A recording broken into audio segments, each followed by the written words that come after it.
en était déjà au point où, en accentuant son balancement, il était près de perdre l'équilibre et il lui fallait très vite prendre une décision définitive car il ne restait que 5 minutes jusqu'à 7h15. C'est alors qu'on sonna à la porte de l'appartement. C'est quelqu'un de la firme, se dit-il presque pétrifié, tandis que ses petites pattes n'en dansaient que plus frénétiquement. L'espace d'un instant, tout resta silencieux. Il n'ouvre pas, se dit Grégor, obnubilé par quelque espoir insensé.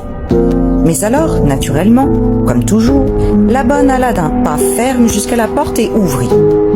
Grégor n'eut qu'à entendre la première parole de salutation prononcée par le visiteur pour savoir aussitôt qui c'était. Le fondé de pouvoir en personne. Pourquoi diable Grégor était-il condamné à travailler dans une entreprise où, à la moindre incartade, on vous soupçonnait du pire? Les employés n'étaient-ils donc tous qu'une bande de salopards? N'y avait-il parmi eux pas un seul serviteur fidèle et dévoué, à qui la seule idée d'avoir manqué, ne fût-ce que quelques heures de la matinée, inspirait de tels remords qu'il en perdait la tête, et n'était carrément plus en état de sortir de son lit? Est-ce que vraiment il ne suffisait pas d'envoyer aux nouvelles un petit apprenti, si tant est que cette chicanerie fût indispensable?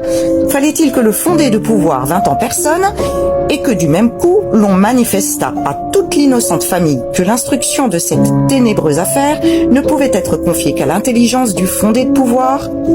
Et c'est plus l'excitation résultant de ces réflexions que le fruit d'une véritable décision qui fit que Grégor se jeta de toutes ses forces hors du lit. Il en résulta un choc sonore, mais pas vraiment un bruit retentissant. La chute fut un peu amortie par le tapis, et puis le dos de Grégor était plus élastique qu'il ne l'avait pensé, d'où ce son assourdi qui n'attirait pas tellement l'attention. Simplement, il n'avait pas tenu sa tête avec assez de précaution. Elle avait porté. Il la tourna et, sous le coup de la contrariété et de la douleur, la frotta sur le tapis.